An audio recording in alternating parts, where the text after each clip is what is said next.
How to create stop-mo video in Reelshot. Want to make eye-catching stop-motion videos? Here's how to create a stop-mo video in Reelshot. First, open Reelshot and tap the stop-motion mode usually found at the home page. Position your subject for the first frame and press the capture button. Make small adjustments to your subject and keep snapping frames one by one. Patience is key.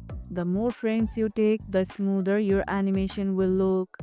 Once you have shot enough frames, tap preview to watch your stop motion come to life. You can adjust the playback speed to make it faster or slower.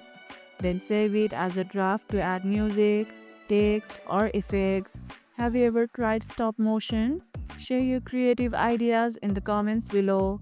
Use a solid surface or tripod to keep the camera steady for a cleaner result.